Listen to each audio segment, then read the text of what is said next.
हुक्केरी तालुक्यामध्ये समग्र सिंचन योजना राबवण्याच्या मागणीसाठी कर्नाटक राज्य शेतकरी संघटना आणि हरित सेना यांच्या नेतृत्वाखाली बुधवारी हुक्केरी शहरात भव्य आंदोलन करण्यात आले. तालुक्यातील 130हून अधिक गावांना सिंचन सुविधा द्याव्यात या मागणीसाठी शेतकऱ्यांनी बसववृत्त येथे रस्त्यावरच मंच उभारून सरकार विरोधात घोषणाबाजी करत संताप व्यक्त केला. कर्नाटक राज्य शेतकरी संघटना व हरित सेनेचे सन्माननीय अध्यक्ष शशिकांत गुरुजी तसेच राज्याध्यक्ष चुन्नप्पा पुजारी यांच्या नेतृत्वाखाली झालेल्या या आंदोलनात 2000हून अधिक शेतकरी सहभागी झाले. माजी खासदार रमेश कत्ती यांनीही आंदोलनाला पाठिंबा दिला. हुक्केरी तालुक्यात 3 नद्या तसेच हिडकल आणि शिरूर धरणे असूनही शेतकऱ्यांना पुरेशी सिंचन सुविधा मिळत नसल्याचा आरोप आंदोलनकर्त्यांनी केला.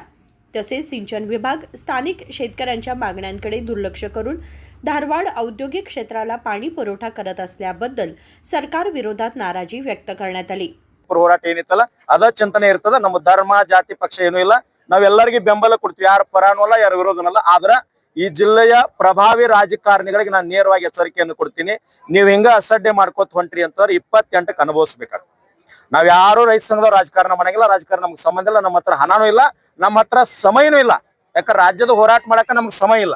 ತಮ್ಮೆಲ್ಲ ಮಾಧ್ಯಮದವ್ರ ಮೂಲಕ ಅವ್ರಿಗೆ ಎಚ್ಚರಿಕೆ ಮೂಲಕ ವಿನಂತಿ ಮಾಡ್ಕೊಳ್ತೀನಿ, ನೀವು ರಾಜಕಾರಣ ಮಾಡ್ರಿ, MLA ಆಗ್ರಿ, MP ಆಗ್ರಿ, ಮಿನಿಸ್ಟರ್ ಆಗ್ರಿ, ಮುಖ್ಯಮಂತ್ರಿ ಆಗ್ಲಿ, ಇಡೀ ರಾಜ್ಯ ಎಲ್ಲ ಬಳದ ಹಾಕೋರು ನಾವು ಕೇಳಂಗಿಲ್ಲ. ಆದ್ರೆ ಹುಕ್ಕೇರಿ ತಾಲೂಕಿಗೆ ನೀರಾವರಿ ಮಾಡಕ್ಕೆ ಏನು ಬೇಕಲ್ಲ ಸಾಯಂಕಾಲದೊಳಗೆ ನಿಮ್ಮ ಫೋನ್ DC ಅವ್ರಿಗೆ ಬರ್ಲಿ, ಬೆಂಗಳೂರವ್ರಿಗಿರ್ಲಿ, ఢిల్లీ ಒಳಗಿರ್ಲಿ, ಆದ್ರ ಫೋನ್ DC ಗೆ ಬರ್ರಿ, DC ಅವ್ರ ಮುಖಾಂತರ ಇಲ್ಲಿ ಬಂದು ಬೆಂಬಲ ಕೊಟ್ಟು ಇಷ್ಟು ದಿನದೊಳಗೆ ಸರ್ಕಾರ ಮಟ್ಟದೊಳಗೆ ಚರ್ಚೆ ಮಾಡಿ ಗಂಭೀರವಾಗಿ ಬಜೆಟ್ ಘೋಷಣೆ ಮಾಡ್ತಕ್ಕಂಥ ಕೆಲಸ ನಾನು ಮಾಡ್ತೀನಿ. ಆ ಶಕ್ತಿ ನಮ್ಮ ಹತ್ರ ಅದ ಅಂತೇಳಿ ನೀವು ಬೆಂಬಲ ಕೊಟ್ರಿ ಅಂದ್ರೆ ರೈತ ಸಂಘ ನಿಮಗೆ ಬೆಂಬಲ ಕೊಡ್ತದ. ಇದೇ ರೀತಿ ಗುರ್ಲಾಪುರದಿಂದ ನೋಡ್ತಾ ಇದ್ವಿ, ಅಸಡ್ಡೆ ನಡೆದದ. ಇದೇ ರೀತಿ ಮುಂದುವರಿತು ಅಂದ್ರೆ ಹುಕ್ಕೇರಿ, ಗುರ್ಲಾಪುರ ಮತ್ತೊಂದು ಏನಾಗ್ತದ ಮುಂದೆ ಗೊತ್ತಿಲ್ಲ, ಅದರ ಪರಿಸ್ಥಿತಿ ಅನುಭವಿಸ್ಬೇಕಾಗ್ತದ. 2 ಡ್ಯಾಮ್ಗಳು ಮತ್ತು 3 ನದಿ ದೀಪದ ಬುಡಕ್ಕೆ ಕತ್ತಲತ್ತ ಆ ತರ ಆಗಿದೆ. ಸರ್ ನಾನು ಮೊದಲನೇ ಒಂದು ಮಾತು, ಕೆಳಗ ಕಾಲಿನೊಳಗ ಬೆಂಕಿ ಹತ್ತದ, ಒಳಗ ಬೆಂಕಿ ಇಟ್ಟಾರ ಸುಡಾಕತ್ತದ, ತಲಿ ಮ್ಯಾಗ ಬುಟ್ಟಿ ಮ್ಯಾಗ ನೀರ್ ಇಟ್ಕೊಂಡಿವಿ. ಆ ಪರಿಸ್ಥಿತಿ ಹುಕ್ಕೇರಿ ಜನರದ್ ಆಗಿಬಿಟ್ಟದ. ನಾನು ಹೇಳ್ತಾ ಇರ್ತಕ್ಕಂಥ ಇಲ್ಲಿ ಧಾರವಾಡ ಕೊಂಟದ ಸನ್ಮಾನ್ಯ DK ಶಿವಕುಮಾರ್ ರಾಜ್ಯದ ಉಪಮುಖ್ಯಮಂತ್ರಿ ನೀರಾವರಿ ಸಚಿವರು ಅದಿರಿ. ಇಲ್ಲಿ ಕುಡಿಯಾಕ ನೀರಿಲ್ಲ, ಇಂಡಸ್ಟ್ರಿಯಲ್ ನೀರ್ ಒಯ್ಯಾಕತ್ತೀರಿ. ಎಷ್ಟು ಜ್ಞಾನ ಅದ ನಿಮಗ? ನೀವು ದಕ್ಷಿಣ ಕರ್ನಾಟಕದ ಅಷ್ಟ ವಿಚಾರ ಮಾಡಕ್ ಹೋಗ್ಬೇಡ್ರಿ. ಉತ್ತರ ಕರ್ನಾಟಕದ ಬರೀ ಹುಕ್ಕೇರಿ ತಾಲೂಕಿನೊಳಗ ನಮ್ಮಲ್ಲಿ ನೀರ್ ಅದ, ನಮ್ಮಲ್ಲಿ ನದಿ ಅದ, ನಮ್ಮಲ್ಲಿ ಡ್ಯಾಮ್ ಅದ, ನಮಗ್ ನೀರಾವರಿ ಕುಡಿಯಾಕಿಲ್ಲ. ಅಲ್ಲಿ ಒಯ್ಯಾಕತ್ತೀರ. ನಿಮ್ಗೆ ಜ್ಞಾನ ಎಷ್ಟದ ರಾಜ್ಯ ಜನರಿಗೆ ಗೊತ್ತಾಗ್ಲಿಕ್ಕತ್ತದ. ನೀವು ಪ್ರಭಾವಿ ಅಂತ ಕೇಳಿದ್ರಲ್ಲ, ನಮ್ಗೆ ಯಾರು ಭಯಾನೂ ಇಲ್ಲ, ಯಾವ ಪಕ್ಷ ಯಾವ ವ್ಯಕ್ತಿ ಸಂಬಂಧ ಇಲ್ಲ. ಈ ಜಿಲ್ಲೆಯೊಳಗ ಪ್ರಭಾವಿ ರಾಜಕಾರಣಿಗಳು ಯಾರದಾರ ನಿಮಗೂ ಗೊತ್ತದ, ನನಗೂ ಗೊತ್ತದ. ಬಾಗಲಕೋಟೆ ಚುನಾವಣೆ ಬಂತಂತಂದಾಗ ಇವ್ರಿಗೆ ಹೋಟೆಲ್ ಸಾಲಿಲ್ಲ, ದೋಸೆ ತಿನ್ಲಿಕ್ಕೆ, ಪ್ರಚಾರ ಮಾಡ್ಲಿಕ್ಕೆ ಅಲ್ಲಿ ಹೋಟೆಲ್ಗಳು ಸಾಲಿಲ್ಲ ಬಾಗಲಕೋಟೆ ಜಿಲ್ಲೆಯೊಳಗ. ಇಲ್ಲಿ ಯಾಕೆ ಬರ್ತಾ ಇಲ್ಲ? ಹುಕ್ಕೇರಿ ಅಂದ್ರೆ ಏನ್ ಇದನ್ನದ? ನಿಮ್ಮ ರಾಜಕಾರಣ ಬೇಕಾದಿಟ್ಟು ರೈತರು ಕುಂತೀವಿ, ನಾವು ಪಕ್ಷಾತೀತವಾಗಿ ಧರ್ಮಾತೀತವಾಗಿ ರೈತರು ಕುಂತೀವಿ. ಬಂದ್ ಬೆಂಬಲ ಕೊಡ್ರಿ, ನಾ ಮಾಡಿ ಕೊಡ್ತಾನ ಅಂತ ಹೇಳ್ರಿ. ಸಾಯಂಕಾಲ ಹೋರಾಟ ತಕೊಂತೀವಿ. ಈ ಮುಂದಿನ ಹೋರಾಟ ಸರ್ ಸಾಯಂಕಾಲದೊಳಗ ಒಂದು ನಿರ್ದಿಷ್ಟ ಪ್ರಮಾಣದೊಳಗ ಹೋರಾಟ ಇರ್ತದ. ಸಾಯಂಕಾಲದೊಳಗ ನಮ್ಮ ಮಾಡ್ತಾ ಇದ್ರಿ ಹುಕ್ಕೇರಿಯಲ್ಲಿ ಬಹಳಷ್ಟು ನೀರಾವರಿ ಕೊಂಡು ಬರ್ತಾ ಇದ್ದಾರೆ. ಹಲವು ವರ್ಷದಿಂದ ಕುಂಠಿತವಾದಂತ ಕ್ಷೇತ್ರ. ನಮ್ಮ ಅಭಿಪ್ರಾಯ ಎಲ್ಲ ಇವತ್ತು ಏನು ಈ ಹುಕ್ಕೇರಿ ತಾಲೂಕಿಗೆ ಶಿರೂರು ಮತ್ತು ಹಿಡಕಲ್ ಜಲಾಶಯ 3-4 ನದಿಗಳು ಇದ್ದಾಗೂ ಕೂಡ ಬಾಗಲಕೋಟೆ, ಬೆಳಗಾವಿ, ಬಿಜಾಪುರವರೆಗೆ ಇಲ್ಲಿಂದ ನೀರಾವರಿ ಆಗೈತಿ. ಲಕ್ಷಾಂತರ ಕುಟುಂಬಗಳು ಇವತ್ತು ನೆಮ್ಮದಿ ಆಗ್ಲಿಕ್ಕೆ ಕಾರಣ ಹುಕ್ಕೇರಿ ತಾಲೂಕಲ್ಲಿ ಇರ್ತಕ್ಕಂಥ ಜನ ಡ್ಯಾಮ್ ಕೊಟ್ಟು ಜಾಗ ಕೊಟ್ಟು ಇಲ್ಲಿ ಹುಕ್ಕೇರಿ ತಾಲೂಕಿಗೆ ಸುಮಾರು 60-70 ಹಳ್ಳಿಗಳು ನೀರಾವರಿಯಿಂದ ವಂಚಿತ ಆಗಿರ್ತಕ್ಕಂಥ ಆತಂಕ ಎಲ್ಲರಿಗೂ ಕೂಡ ಐತಿ. ಇದನ್ನ ರಾಜ್ಯದ ಮುಖ್ಯಮಂತ್ರಿ ಅವರು ಸಿದ್ದರಾಮಯ್ಯ ಸಾಹೇಬರು ಮತ್ತು ರಾಜ್ಯದ ಉಪಮುಖ್ಯಮಂತ್ರಿ DK ಶಿವಕುಮಾರ್ ಅವರು ವಿಶೇಷವಾಗಿ ನಮ್ಮ ಬೆಳಗಾವಿ ಜಿಲ್ಲೆಯ ಜಿಲ್ಲಾ ಉಸ್ತುವಾರಿ ಸತೀಶ್ ಜಾರಕಿಹೊಳಿ ಸಾಹೇಬರು ಕೂಡ, ಯಾಕಂತಂದ್ರ ಅವ್ರ ಈ ಭಾಗದಾಗ ಅವರು ಈ ಕ್ಷೇತ್ರ ಬರ್ತೈತಿ. ಯಮಕನಮಡಿ ಕ್ಷೇತ್ರದಾಗ ಕೂಡ ನೀರಾವರಿ ಇಲ್ಲ, ಹುಕ್ಕೇರಿ ತಾಲೂಕದಾಗ ಕೂಡ ನೀರಾವರಿ ಇಲ್ಲ. ಈ ಎಲ್ಲಾ ಕ್ಷೇತ್ರನ ತಾವ ವೀಕ್ಷಣೆ ಮಾಡಿರ್ತಕ್ಕಂಥದ್ದು. ತಾವು ಇದಕ್ಕೆ ಹೆಚ್ಚಿನ ಗಮನವನ್ನು ಕೊಟ್ಟು ಇವತ್ತ ಎಲ್ಲ ಅಧಿಕಾರಿಗಳನ್ನ ಕರ್ಕೊಂಡು ರಾಜ್ಯದ ಮುಖ್ಯಮಂತ್ರಿ ಅವ್ರ ಜೊತೆ ಮಾತಾಡಿ, DK ಶಿವಕುಮಾರ್ ಅವ್ರ ಜೊತೆ ಮಾತಾಡಿ ಈ ನೀರಾವರಿ ಯೋಜನೆಯನ್ನ ಸಂಪೂರ್ಣಗೊಳಿಸಲಿಕ್ಕೆ ತಾವು ಹೆಚ್ಚಿನ ಪಾತ್ರವನ್ನ ನಮ್ಮ ಜಿಲ್ಲಾ ಉಸ್ತುವಾರಿ ಅವರ ಭಾಗವಹಿಸಬೇಕಾದ ಅವರ ಜವಾಬ್ದಾರಿ ಐತಿ. ಅವ್ರ ಬರಲೇಬೇಕು. ಅವ್ರು ಬಂದ ಇದಕ್ಕ ಗಟ್ಟಿವಾದ ಉತ್ತರವನ್ನ ಕೊಟ್ಟ, ನಾವಿಷ್ಟು ದಿನದಾಗ ನೀರಾವರಿ ಮಾಡ್ತು ಅನ್ನುವಂತ ಒಂದು ಗಟ್ಟಿವಾದ ಭರವಸೆ ಕೊಟ್ಟ, ಇಷ್ಟು ಬಜೆಟ್ ತೆಗೆದಿಡ್ತು ಅಂತ ಭರವಸೆ ಕೊಟ್ಟಾಗ ಮಾತ್ರ ಈ ಚಳವಳಿಗೆ ಒಂದು ಅಂತ್ಯ ಆಗ್ತಕ್ಕಂತ ಸಂದರ್ಭ. ಇಲ್ಲ ಅಂದ್ರ ಇದು ಸಾಧ್ಯ ಇಲ್ಲ. ಅದಕ್ಕಾಗಿ ಅವ್ರ ಮೇಲೆ ನಮ್ಗೆ ಯಾರಿಗೂ ಕೂಡ ವೈರವತ್ತು ಇಲ್ಲ.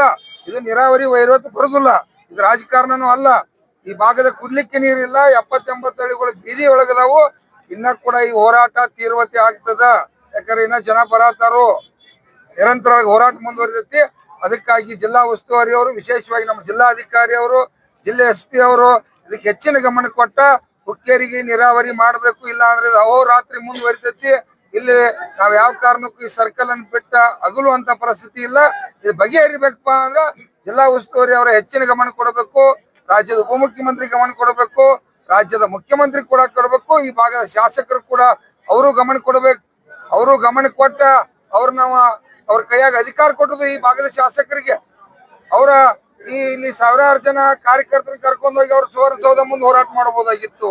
ವಿಧಾನಸೌಧ ಮುಂದೆ ಹೋರಾಟ ಮಾಡಿ ಈ ಭಾಗದ ಜನರಿಗೆ ನೀರು ಕೊಡಿಸ್ತಕ್ಕಂಥ ಕೆಲಸ ಮಾಡ್ಬೇಕಾಗಿತ್ತು. ಇಲ್ಲಿವರೆಗೆ ಕೊಡಿಸಿಲ್ಲ. ಈಗಾದ್ರೂ ಕೂಡ ತಾವ ಸಾವಿರಾರು ಜನ ಕರ್ಕೊಂಡೋಗಿ ಸುವರ್ಣಸೌಧ ಮುಂದೆ ಎದುರುಗಡೆ ಕೂಡ್ರಿ. ಈ ಹುಕ್ಕೇರಿ ತಾಲೂಕಿಗೆ ಸಂಪೂರ್ಣ ನೀರಾವರಿ ಆಗ್ಬೇಕಂತೇಳಿ ನಾವು ಅಲ್ಲಿ ಹೋರಾಟ ಮಾಡ್ರಿ, ನಾವ್ ಇಲ್ಲಿ ಹೋರಾಟ ಮಾಡ್ತು.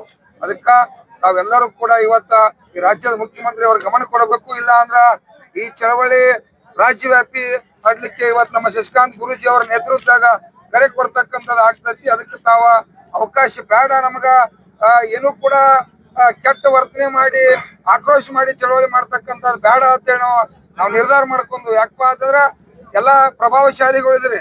ಜಿಲ್ಲಾ ಉಸ್ತುವಾರಿ ಹೇಳ್ರಿ, ಈ ರಾಜ್ಯದ ಮುಖ್ಯಮಂತ್ರಿ ಒಂದ ದಿವಸನಾಗ 1000 ಕೋಟಿ ರೂಪಾಯಿ ಬಜೆಟ್ ಹಾಕ್ತಕ್ಕಂತ ತಾಕತ್ತಿರ್ತಕ್ಕಂಥ ಜಿಲ್ಲಾ ಉಸ್ತುವಾರಿ ಅವ್ರದ್ರಿ.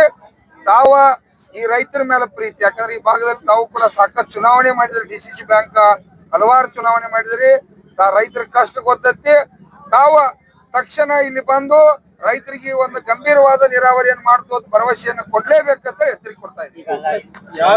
ಹೋರಾಟಕ್ಕೆ ಸಮಗ್ರ ಹುಕ್ಕೇರಿ ತಾಲೂಕಿನ ಸಂಪೂರ್ಣ ಜನ, ಇವತ್ತು ಹಿರಿಯರಿರ್ಬೋದು, ಹುಡುಗರಿರ್ಬೋದು, ವ್ಯಾಪಾರಸ್ಥರಿರ್ಬೋದು, ನ್ಯಾಯವಾದಿಗಳಿರ್ಬೋದು, ಎಲ್ಲ ಪರ ಸಂಘಟನೆಗಳಿರ್ಬೋದು, ದಲಿತ ಪರ ಸಂಘಟನೆ ಇರ್ಬೋದು, ಕನ್ನಡ ಪರ ಸಂಘಟನೆ ಇರ್ಬೋದು, ರೈತ ಸಂಘಟನೆ ಇರ್ಬೋದು, ಸಹಕಾರಿ ಕ್ಷೇತ್ರ ಇರ್ಬೋದು, ಎಲ್ಲ ರೈತರು ಹುಕ್ಕೇರಿ ತಾಲೂಕಿನ ಎಲ್ಲ ಹಳ್ಳಿಯ ಜನ ಇವತ್ತು ದಿವಸ ಸಂಪೂರ್ಣವಾಗಿರ್ತಕ್ಕಂಥ ಬೆಂಬಲವನ್ನು ಕೊಡ್ತಾ ಇದ್ದಾರೆ. ಅವರು ಹಮ್ಮಿಕೊಂಡಿರ್ತಕ್ಕಂಥ ಈ ಒಂದು ಪ್ರತಿಭಟನೆ ಸಭೆಯಲ್ಲಿ ನೀರಾವರಿ ಬೇಡಿಕೆಗಳು ಯೋಗ್ಯವದಾವ. ಸರ್ಕಾರನ ಸರ್ಕಾರದ ಕಿವಿ ಹಿಂಡುವಂಥ ಕೆಲಸವನ್ನು ಅವ್ರು ಮಾಡ್ತಾ ಇರೋದು, ಅದಕ್ಕೆ ಸಹಕಾರವನ್ನು ಕೊಟ್ಟಿದ್ವಿ. ಜೊತೆಗೆ ಅಧಿಕಾರಿಗಳು ಸಹಿತ ಬಹಳ ನಿರ್ಲಕ್ಷ್ಯ ಮಾಡ್ತಾರೆ. ಅವರು ಕಿವಿ ಹಿಂಡುವಂಥ ಕೆಲಸ ಇವತ್ತು ದಿವಸ ಪರಮ ಪೂಜ್ಯ ಶಶಿಕಾಂತ್ ಗುರೂಜಿಯವರ ನೇತೃತ್ವದಲ್ಲಿ ಈ ಸಂಘಟನೆ ಬೆಳೆದಿದೆ. ಈ ಕೆಲ ಕಾರ್ಯಕ್ರಮವನ್ನು ಹಾಕ್ಕೊಂಡಿದೆ. ಆ ನಿಟ್ಟಿನಲ್ಲಿ ಸಂಪೂರ್ಣವಾಗಿರ್ತಕ್ಕಂಥ ಬೆಂಬಲ ಕೊಡುವ ಜೊತೆಗೆ ಬರುವಂಥ ನಿರ್ಮಾಣಗಳು ಹುಕ್ಕೇರಿಯಲ್ಲಿ ಆಗಬೇಕಾಗಿರ್ತಕ್ಕಂಥ ನೀರಾವರಿ ಯೋಜನೆಗಳನ್ನ ಈ ಭಾಗದ ಜನಪ್ರಿಯ ಶಾಸಕರಾಗಿರ್ತಕ್ಕಂಥ ನಿಖಿಲ್ ಕತ್ತಿಯವರು ಪೂರ್ಣ ಮಾಡುವಂಥ, ಅವರೆಲ್ಲ ಸಹಕಾರದೊಂದಿಗೆ ಪೂರ್ಣ ಮಾಡುವಂಥ ಕೆಲಸ ಹಮ್ಮಿಕೊಳ್ತಾರೆ ಅನ್ನೋ ಮಾತನ್ನು ಹೇಳಿಕೆ ಸರ್. ತಾವು ಸಂಸದರಿದ್ದಾಗ ಮಾನ್ಯ ಉಮೇಶ್ ಕತ್ತಿಯವರು ಅವರು ಬಹಳ ಯಾಕೆ ಈ ಥರ ಕೊಂಡಿದ್ರು? ಇಲ್ಲ, ನಮ್ಮ ಉಮೇಶ್ ಕತ್ತಿಯವರು, ದಿವಂಗತ ಉಮೇಶ್ ಕತ್ತಿಯವರು ಇದ್ದಾಗ ಒಂದು ದಿವಸ ಇವತ್ತು ಶಂಕರ್ಲಿಂಗೇಶ್ವರ ಜೊತೆಗೆ ಅಡವಿ ಸಿದ್ದೇಶ್ವರ ಇದ್ದಾರೆ ಇರ್ಬೋದು, ಅದ್ರ ಜೊತೆಗೆ 43 ಅಂದರೆ ಒಮ್ಮೆ 22 ಒಮ್ಮೆ 19 ಕೆರೆಗಳನ್ನ ತುಂಬುವಂಥ ಒಂದು ಯೋಜನೆಗಳಿರ್ಬೋದು, ಜೊತೆಗೆ 5 ಬ್ಯಾರೇಜ್ಗಳನ್ನ ತುಂಬುವಂಥ ಒಂದು ಯೋಜನೆ ಇರ್ಬೋದು. ಇವಾಗ ಉಮೇಶ್ ಕತ್ತಿಯವರು ದೂರದೃಷ್ಟಿ ಇಟ್ಟುಕೊಂಡು ಒಬ್ಬ ಶಾಸಕರಾಗಿ ಕೆಲಸ ಮಾಡಲಿಲ್ಲ, ಒಬ್ಬ ರೈತನಾಗಿ ಕೆಲಸ ಮಾಡಿದ. ಒಬ್ಬ ರೈತನಿಗೆ ಏನು ಬೇಕು ಅನ್ನೋದನ್ನು ಅರ್ಥ ಮಾಡ್ಕೊಂಡು ಕೆಲಸ ಮಾಡಿದ. ಆ ನಿಟ್ಟಿನಲ್ಲಿ ದಿವಂಗತ ಉಮೇಶ್ ಕತ್ತಿಯವರು ಆಗಿರ್ಬೋದು, ಅಥವಾ ದಿವಂಗತ ಮಲ್ಲಗೌಡ ಪಾಟೀಲ್ ಸಹಿತ ನೀರಾವರಿ ಸಲುವಾಗಿ ತಮ್ಮ ಕೆಲಸ ಮಾಡಿದ್ದಾರೆ. ಅದ್ರ ಜೊತೆಗೆ ಮಹಾಜನ್ ಶೆಟ್ಟರು ಸಹಿತ ರಸ್ತೆ ನಿರ್ಮಾಣ ಮಾಡುವಂಥ ಸಂದರ್ಭದಲ್ಲಿ ಕೆಲಸ ಮಾಡಿದ್ದಾರೆ. ಉಮೇಶ್ ಕತ್ತಿಯವರು ಮಾಡಿದ್ದಾರೆ, ಈಗ ನಿಖಿಲ್ ಕತ್ತಿಯವರು ಮಾಡ್ತಾ ಇದ್ದಾರೆ. ಈ ಬರುವಂಥ ದಿನಮಾನಗಳಲ್ಲಿ ಈಗ ಸರ್ಕಾರಗಳಿಗೆ ಏನಾಗಿದಾವೆ ಅಧಿಕಾರ, ನೀರಾವರಿ ಬಗ್ಗೆ ಯಾರೂ ಸರ್ಕಾರಗಳು ಹೆಚ್ಚು ತಲೆ ಕೆಟ್ಟಿಕೊಂಡಿಲ್ಲ. ಇವತ್ತು ಎಷ್ಟು ಸರ್ಕಾರಗಳು ಹೇಳಿದವು ಚುನಾವಣೆ ಬಂದಾಗ, ನಮ್ಮ ನಡೆ ಕೃಷ್ಣೆಯ ಕಡೆ, ನಮ್ಮ ನಡೆ ಕೃಷ್ಣೆಯ ಕಡೆ. ಕೃಷ್ಣೆ ಕಡೆ ಯಾರು ಬಂದ್ರೆ ನನಗೆ ಈಗ ಕೇವಲ ನೀವು ಆಲಮಟ್ಟಿ ಡ್ಯಾಮು 5.25 ಮೀಟರ್ ನೀವು ಹೈಟ್ ಮಾಡಿದ್ರೆ 13 ಲಕ್ಷ ಹೆಕ್ಟರ್ ನೀರಾವರಿ ಈ ಭಾಗದಲ್ಲಿ ಆಗ್ತದೆ. ಉತ್ತರ ಕರ್ನಾಟಕದ ದೊಡ್ಡ ಆಶಾ ಕಿರಣ ಅದು. ಇವತ್ತು ನಾವು ಕಾವೇರಿ ಬಗ್ಗೆ ಎಷ್ಟು ಅವ್ರು ಕಾಳಜಿ ಮಾಡ್ತಾರೆ, ಅಷ್ಟೇ ಕೃಷ್ಣೆ ಬಗ್ಗೆ ಯಾಕೆ ಮಾಡ್ತಾ ಇಲ್ಲ?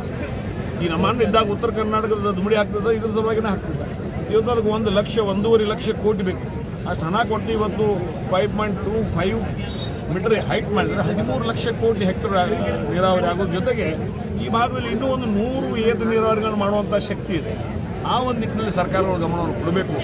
ಅಧಿಕಾರಕ್ಕೆ ಬರುವ ಸಲುವಾಗಿ ಕೇವಲ ಆಶೆಗಳನ್ನು ಕೊಡುವ ಮುಖಾಂತರ ಮತದಾನ ಮಾಡಿಕೊಂಡು ಇವತ್ತು ದೂರದೃಷ್ಟಿ ಇಲ್ಲದೆ ಇರತಕ್ಕಂಥ ಸರ್ಕಾರಕ್ಕೆ ಇಂಥ ಒಂದು ಸಂದರ್ಭಗಳಲ್ಲಿ ನ್ಯಾಯವನ್ನು ಕೊಡ್ತಾ ಇಲ್ಲ. ಅದಕ್ಕಾಗಿ ಅವರು ಬದಲಾವಣೆ ಮಾಡ್ತಾ ಇದ್ದಾರೆ. ಅದು ಯೋಗ್ಯ ಇದೆ, ಅದಕ್ಕೆ ಸಂಪೂರ್ಣ ಬೆಂಬಲ ನಮ್ಮದು. ರಾಜ್ಯ ಜನಪ್ರತಿನಿಧಿಗಳ ಇಚ್ಛಾಶಕ್ತಿ ಕೊರತೆಯಿಂದ ಈಗ ಕೊಂಡಿತಾಗ್ತಾ ಇದೆ 100%. ಅದರಲ್ಲೂ ವಿಶೇಷವಾಗಿ ಎಲ್ಲ ಸರ್ಕಾರಗಳು ಉತ್ತರ ಕರ್ನಾಟಕವನ್ನು ನಿರ್ಲಕ್ಷ್ಯ ಮಾಡ್ತಾ ಇರೋದು ಇದಕ್ಕೆ ಮುಖ್ಯವಾಗಿರ್ತಕ್ಕಂಥ ಕಾರಣ. ಇದು ಸರಿಯಾದ ವೇದಿಕೆ.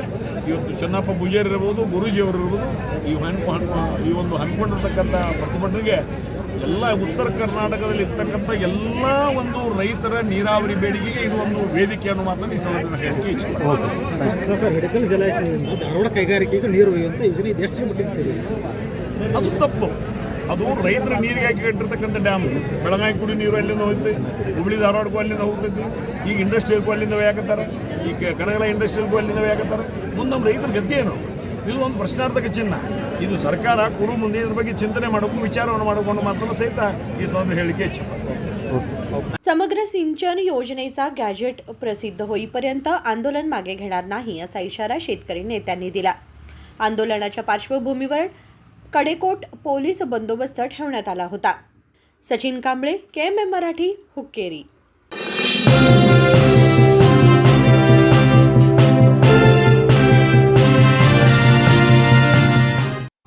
ಜಗಮಗ ಜಗಮಗ ಹೊಳೆಯುವ ಕಣ್ಣುಗಳು, ಹೃದಯದಿ ಹರುಷದ ಅಲೆಗಳು. ಬಂದಿದೆ ಶುಭಗಳಿಗೆ, ಪ್ರೀತಿಯ ಗಳಿಗೆ, ರೇಷ್ಮೆಯಲ್ಲಿ ಸುತ್ತಿದ ಸ್ವರ್ಣಗಳಿಗೆ. BS Channabasappa and Sons, The Textile Mall, Tilakwadi, Belagavi.